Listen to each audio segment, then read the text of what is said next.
1절부터 4절까지 보겠습니다. 사사기 11장 1절부터 4절.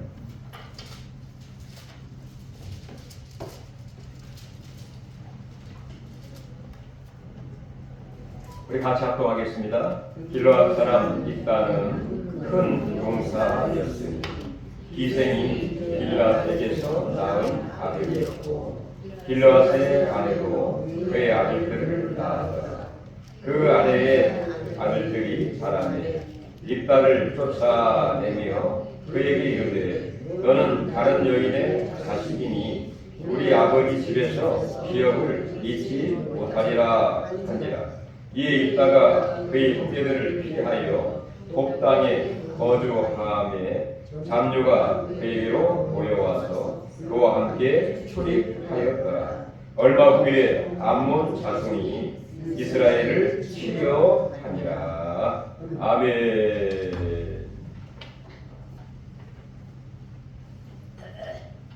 자, 오늘은 고난 주간의 첫날 종려주일로 하나님 앞에 영광을 돌립니다. 예수님께서 그 고난과 또 죽으시기 위해서 예루살렘에 올라가는 그 첫날 나귀를 타시고 예루살렘에 올라갈 때 많은 사람들이 종려나무를 흔들면서 호산나 호산나 라고 예수님을 높이고 찬양했던 그것을 들어서 종려주일이다. 종려나무를 흔들고 예수님을 환영하고 영접했던 그 날을 종려주일로 우리가 지키고 있습니다.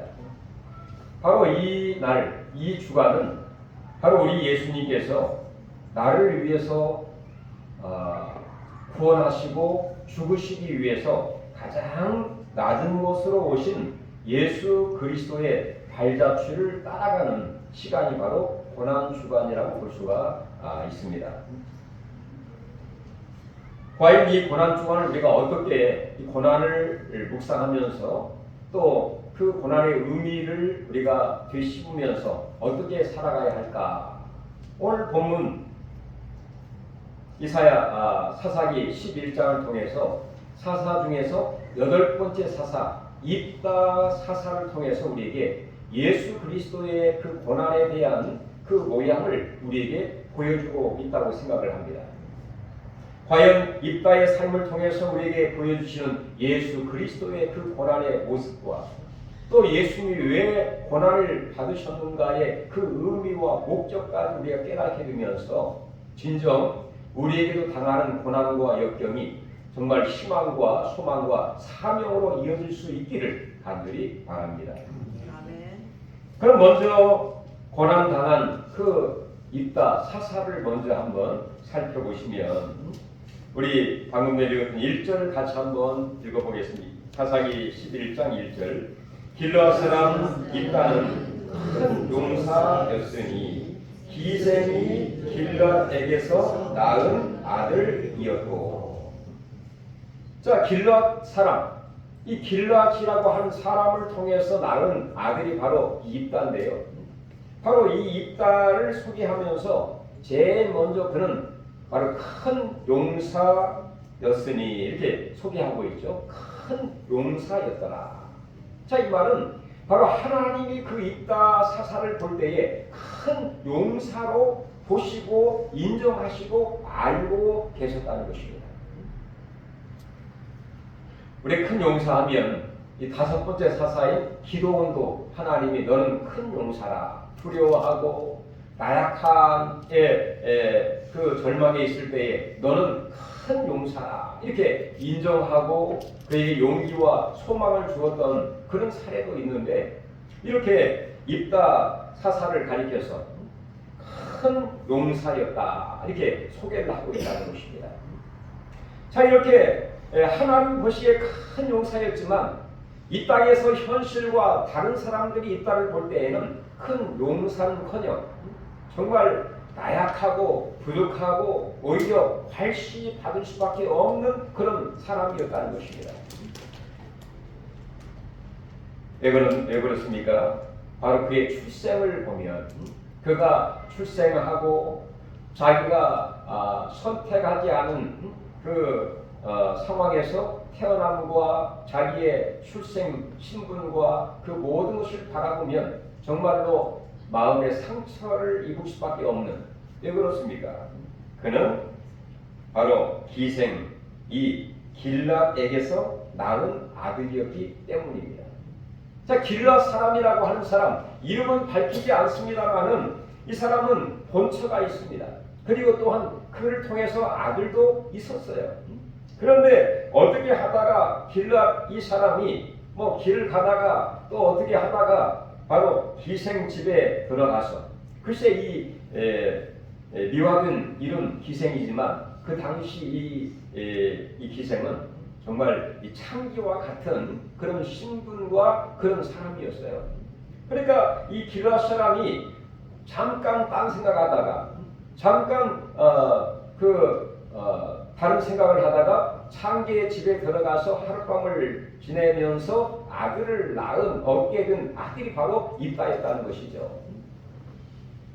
이 사실을 알게 된 이 입다 역시 마음에 얼마나 큰 상처가 되었겠습니까? 나는 정상적으로 낳은 아들도 아니고 그것도 서자도 아닌 기생, 정말 많은 사람들이 손가락질을 당하는 성가락질하는 그런 신분의 여인을 통해서 낳은 아들이었기 때문에 스스로 상처가 되는 것이죠.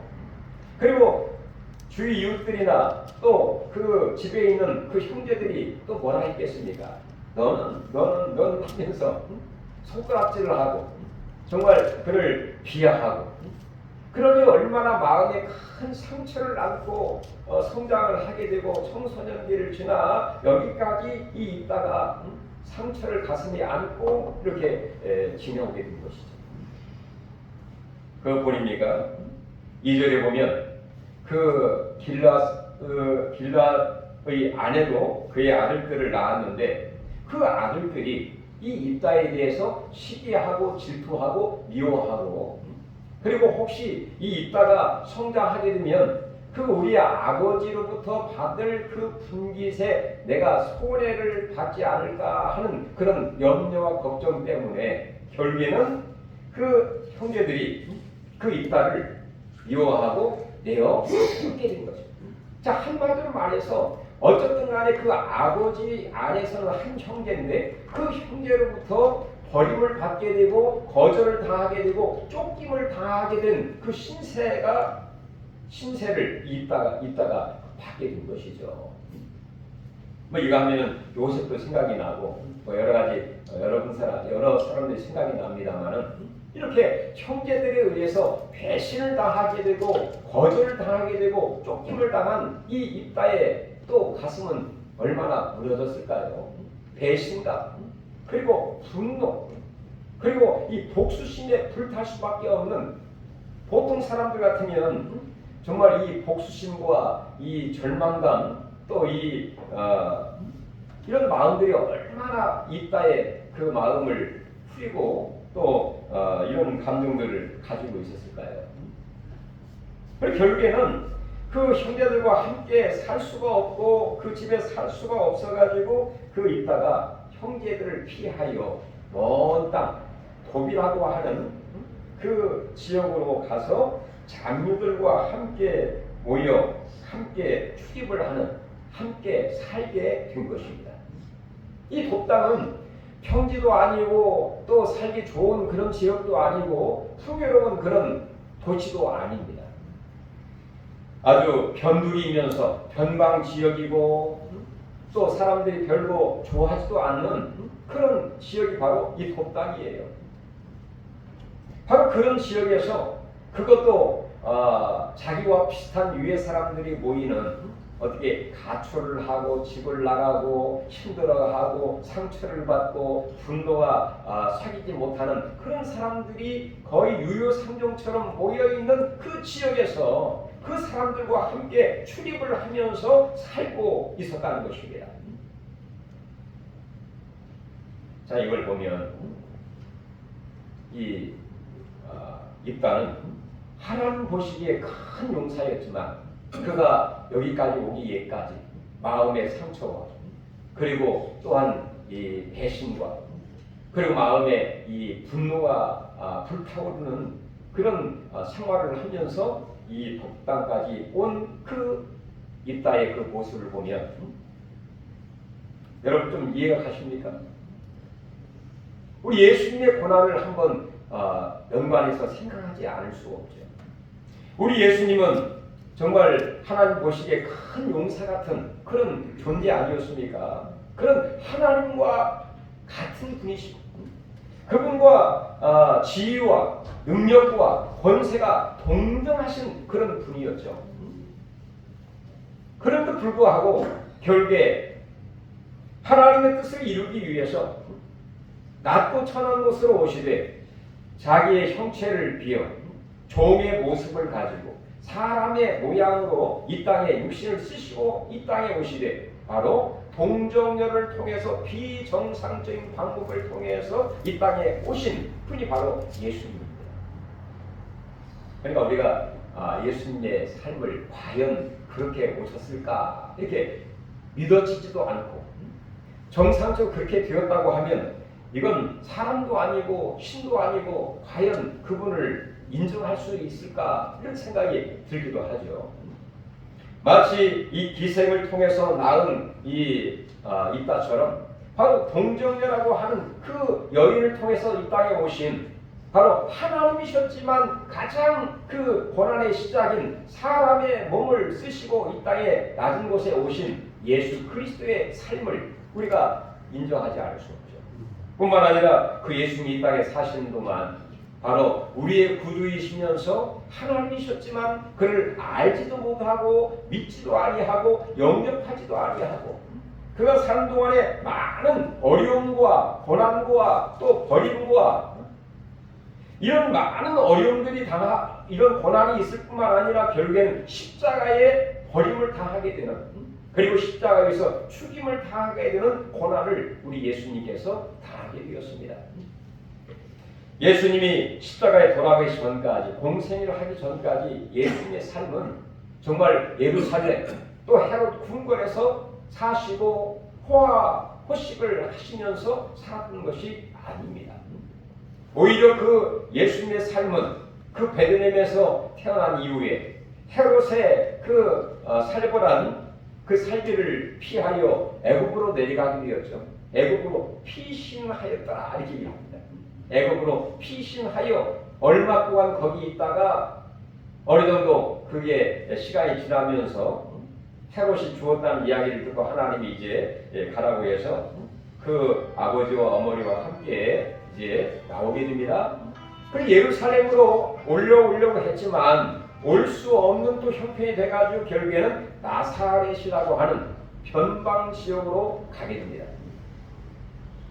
그리고 변방 지역인 변두리 지역인 그 나사렛 동네에서 결국에 공생애를 사실 때까지 거기에서 사시면서 아버지의 그 직업인 목수의 일을 하면서 전전긍긍하시면서 부모님께 효도하면서 이 나사렛 지역에 살았던 그 모습을 보면 입다의 모습과 상당히 흡사하지 않습니까?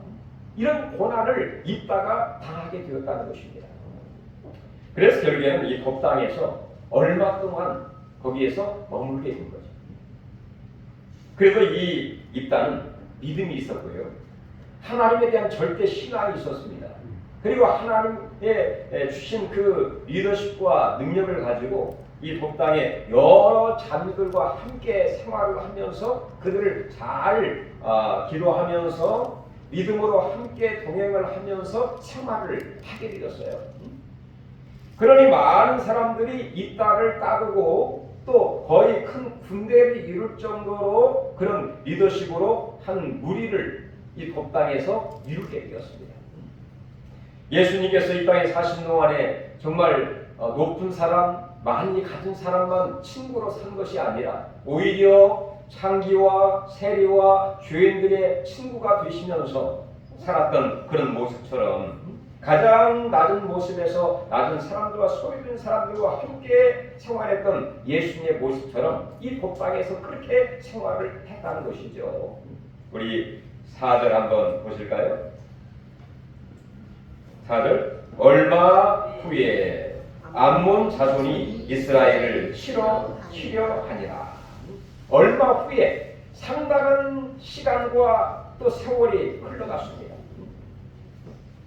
근데 그때 마침 이 길르앗 지방의 암몬 자손이, 그 암몬의 사람들이 이스라엘을 치려고 이 길르앗에 모이게 된 것이죠.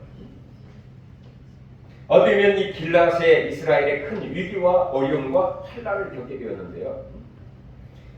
이때에 우리 하나님께서는 준비된 하나님 보시기에 용사였던 이 입다를 하나님이 준비시키시고 훈련케 하시고 이 곡방에서 많은 잡류들과 함께 무리와 함께 훈련하고 준비하고 했던 사람들이 큰 군대를 이루어서 준비를 이미 하고 있었다는 것입니다.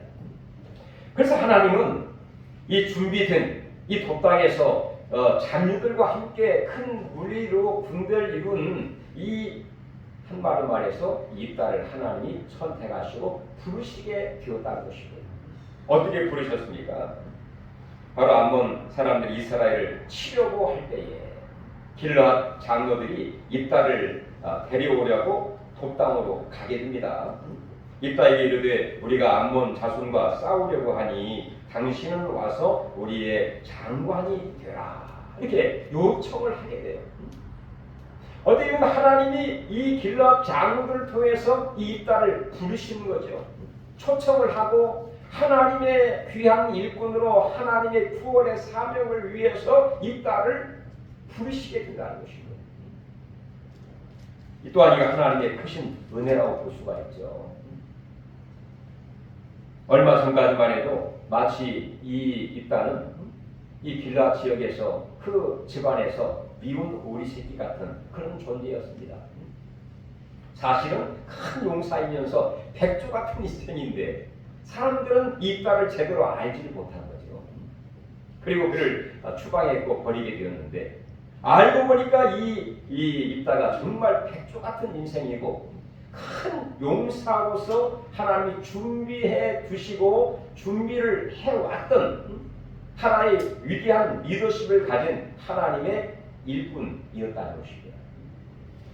이렇게 입다의 고난은 고난으로 끝나지 아니하고 고난을 통한 하나님의 놀라운 계획이 있었다는 것입니다.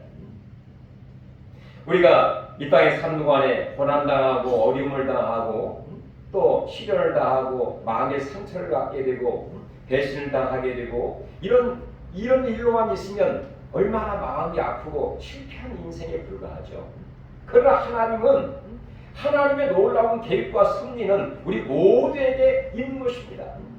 바로 고난은 고난으로 끝나지 않냐. 고난을 통해서 하나님의 더 놀라운 계획과 승리가 있다는 사실입니다. 바로 이런 하나님의 계획과 승리가 바로 입다에게 있었던 것이죠. 그 계획이 무엇이었습니까? 얼마 후에 이런 전쟁이 있는데 장로들이 찾아와서 바로 이 길르앗의 우리 암몬 나라 사람들이 우리들과 싸우려고 하는데 그들을 싸워서 우리를 구원해 달라. 군대 장관이 되어서 그들을 내쫓고 우리를 구원해 달라 하는 위대한 사명을 입다에게 이야기하게 된 것이죠. 그렇습니다. 하나님은 우리에게 고난으로 끝나지 않아 고난을 통해서 하나님의 더 큰 계획과 하나님의 섭리와 하나님의 의미가 있다는 것입니다. 우리 결코 낙심할 필요가 없습니다. 절망하지 마시기 바랍니다. 시간이 지난 이후에 깨달은 것이 있습니다. 나에게 이런 고난을 주신 것은 나에게 아픔과 병마와 상처와 부도와 이런 고난을 주신 것은 하나님 나를 단련하신 후에 정금처럼 귀하게 사용하고자 하는 의도와 목적과 뜻이 있구나. 바로 이 암몬을 물리치고 바로 이 길르앗을 구원하기 위한 놀라운 구원의 사명과 생명을 구원하고자 하는 놀라운 하나님의 의도와 뜻이 있구나라는 사실을 발견하게 된 것이죠.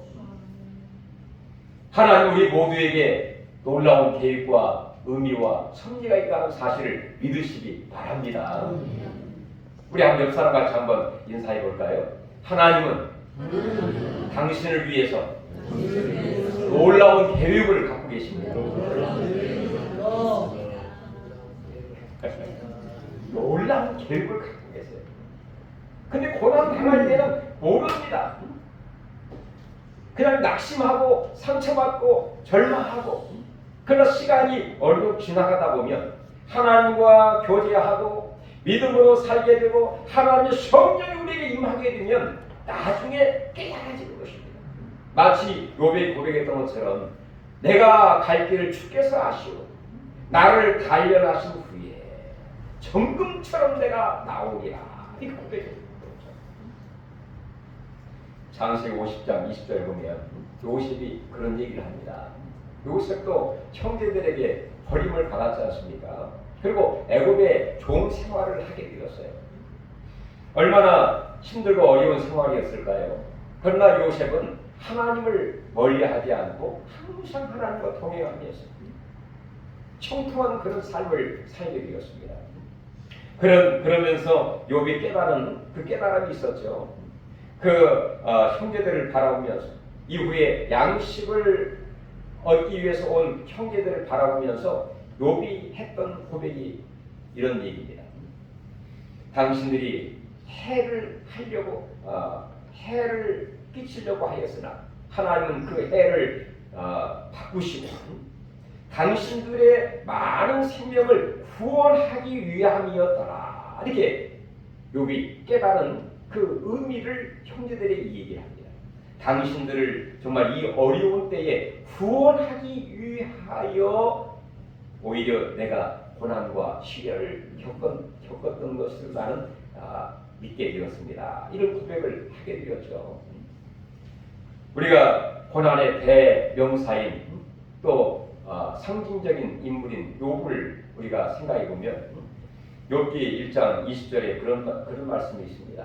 정말 그가 가지고 있는 모든 소유와 그리고 그의 건강과 모든 것들이 다 없어지게 되면서 이렇게 욥이 그런 얘기를 하죠.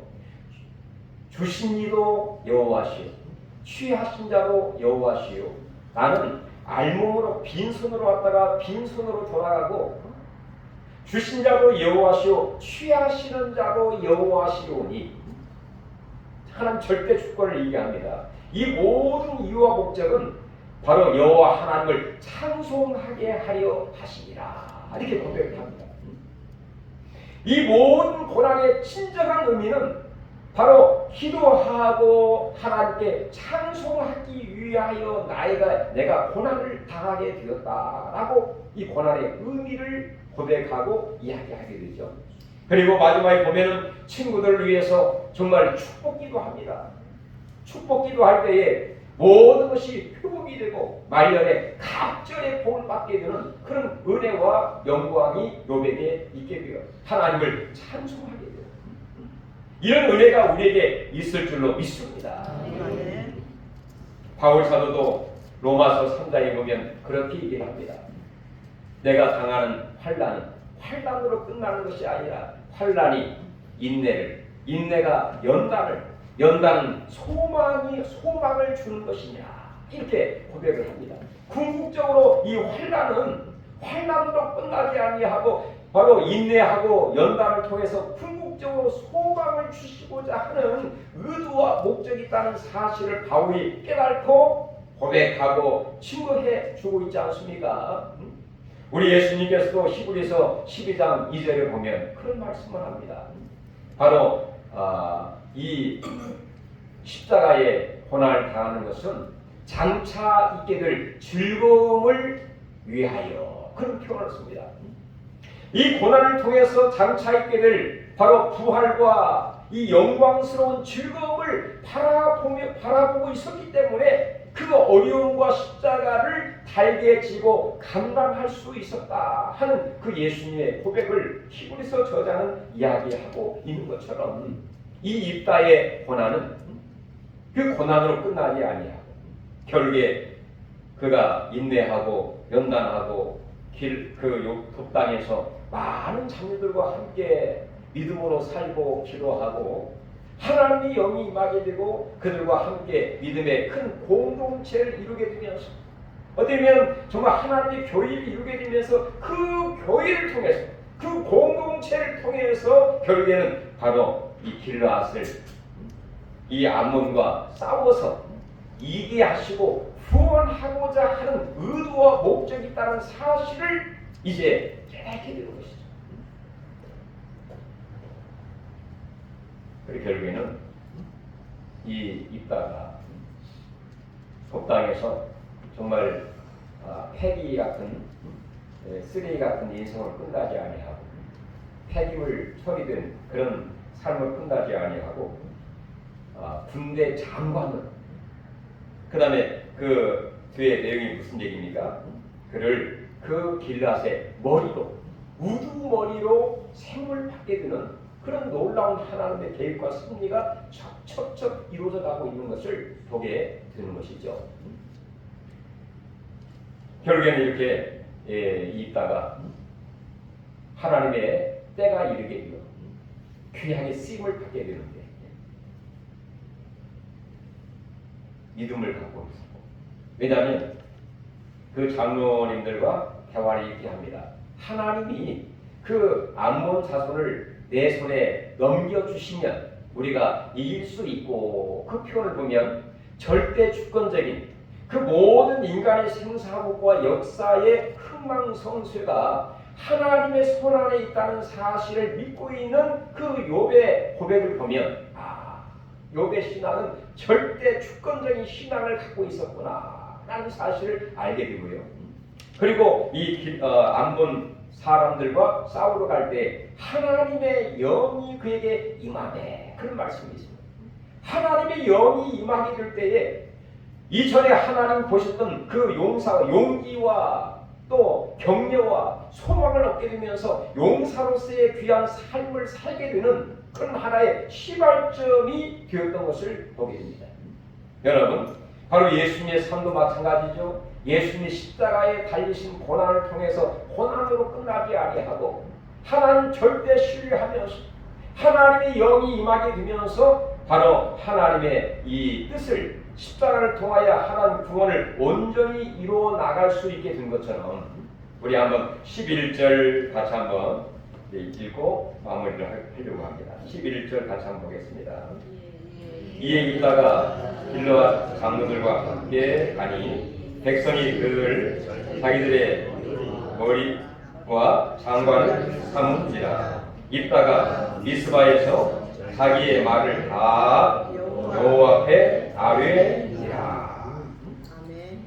결국엔 미스바에 모여서 이제까지 되었던 모든 말을 하나님께 다 아뢰고, 마치 우리 예수님이 십자가를 지기 전에 겟세마네 동산에서 그 땀방울이 핏방울 뜨듯이 간절히 하나님 도움과 뜻을 간구한 것처럼 이 암몬과 전쟁을 치르기 전에 하나님 앞에 미스바에 모여서 미스바에 가서 이 입다라고 하는 이 청년이 하나님께 간절히 모든 사실을 다 아뢰고 하나님의 지혜를 구하고 하나님 뜻을 구하고 있는 바로 입다의 모습을 통해서 우리 예수님이 십자가를 지기 전에 겟세마네 동산에서 마지막 최후의 그 기도, 땀방울이 핏방울들이 간절히 기도하는 그 기도의 모습을 우리가 보게 되는데, 그래서 예수님은 그 기도를 통해서 하나님 뜻을 깨닫게 되고 자기 자신을 십자가 앞에 내려놓고 하나님 앞에 다 내려놓고 자기에 맡은 십자가를 능히 감당하게 되었지 않습니까? 그리고 하나님 구원을 다 이루었느니라 하게 된 것처럼 이 미스바의 그 기도를 통해서 하나님의 뜻을 다시 한번 확인을 하게 되고 하나님의 지혜와 돌보심을 통해서 결국에는 그 암몬 사람들과 싸울 수 있는 용기를 얻게 되는 하나의 계기가 되었다는 것입니다. 여러분, 우리에게도 여러 가지 이렇게 어려움들이 있지만 그 어려움을 끝나지 아니하고 의미를 찾으시고 또 하나님과 늘 신뢰하는 믿음을 갖고 또 기도하고 그리고 하나님의 영이 우리에게 임하게 될 때에 하나님의 놀라운 계획을 발견하면서 그 뜻을 이룰 수 있는 그리고 구원의 사명, 생명을 구원하고 생명을 구원하는 이 귀한 사명의 길로 하나님 우리를 인도하신다는 사실을 믿으시기 바랍니다. 아멘. 입다처럼 귀하게 쓰임받기를 주의 이름으로 축원합니다. 아멘. 그런데 한 가지 문제는 입다에게도 이런 장점과 좋은 점과 큰 용사, 대단한 분이었지만 그도 역시 인간이었습니다. 부족한 부분이 있었다는 것입니다. 여기까지만 보면 그는 대단한 우리와 굉장히 차별화할 수밖에 없는 그런 사람이지만 결국에 이 암몬과 싸울 때에 입다가 하나님 앞에 성급한 그 성격으로 인해서 서원 기도를 하지 않습니까? 하나님, 이 암몬 나라와 싸워서 이기게 해주시면 내가 집으로 돌아갈 때 나를 처음으로 나를 영접하고 맞이하는 그것을 또 사람이든 그 어떤 것이든 하나님 앞에 번제물로 드리겠나이다. 이렇게 성급한 서원을 하고 말았죠. 결국에는 그 외동 딸이 그 아버지를 처음 맞이하게 되었고 결국에는 정말 그 가족의 아픔과 상처를 가져오게 되는 그런 일이 있게 되었는데 이것 역시 입다의 약점입니다. 입다의 부족한 부분이죠. 그렇게 성급하게 하지 아니하고 하나님의 그 마음을 가지고 정말 깊은 하나님과 관계 그 기도를 했다고 하면 이방 사람들이 하는 그 몰렉이라고 하는 신을 우상을 섬길 때 인신 제사를 드리는 그런 병폐가 있기도 했습니다. 하나님이 인신 제사 그 딸을 번제로 드리는 것을 사실 기뻐했을까요? 아니죠. 이런 소원 기도를 하지 않았어도 바로 이 암몬을 물리칠 수 있는 이미 하나님의 어떤 계획과 섭리가 있었을 터인데 성급하게 소원 기도하다 보니 참 그 가정에 아픔과 상처를 가져오게 되고 그리고 또한 그 에브라임 지파와 전쟁을 또 치르는 일이 있었지 않습니까? 에브라임 사람들이 입다에게 찾아와서 암몬 사람들과 전쟁을 치를 때 왜 우리를 부르지 않았습니까? 하면서 시비를 걸고 불만을 토하게 되면서 입다가 그 모든 자초지정을 다 설명을 해도 그들이 인정하지 아니하므로 에브라임 사람들과 전쟁을 치루어서 그 에브라임 사람 수많은 사람들이 죽임을 당하게 죽게 되는 그런 불상사와 아픔이 있게 되었어요. 이건 무엇을 의미할까요? 대단한 용사이면서 대단한 인물인 사사라 할지라도 그도 참 부족한 점이 있고 약점이 있고 허술한 데가 있고 성급한 데가 있는 한 인간에 불과하다는 사실을 알게 되면서 우리는 바로 우리의 구원을 다 이루었다 하신 예수를 바라보면서 믿음의 주요 온전케 하신 온전하게 하신 예수님만 바라보면서 그 예수를 따라가는 그리고 진정 주님의 뜻을 이루고 예수님이 우리를 위해서 행하신 구원 안에서 우리가 진정한 안식과 자유와 또 감격과 소망과 또 십자가를 지고 가는 이 삶의 길로 갈 수 있는 우리 모두가 되시기를 주의 이름으로 축원합니다. 아버지 하나님, 오늘은 고난주간 종려주일을 맞이해서 사사들 중에 8번째 사사인 입다의 삶을 통해서 주님의 고난 또 주님이 행하여 놀라운 사역의 목적을 다시 한번 생각해 보았습니다.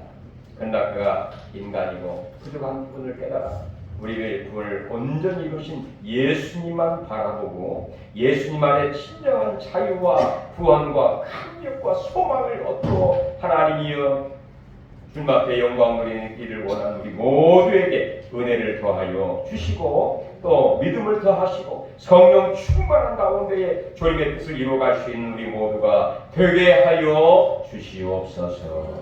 예수님의 이름으로 기도하옵나이다. 아멘.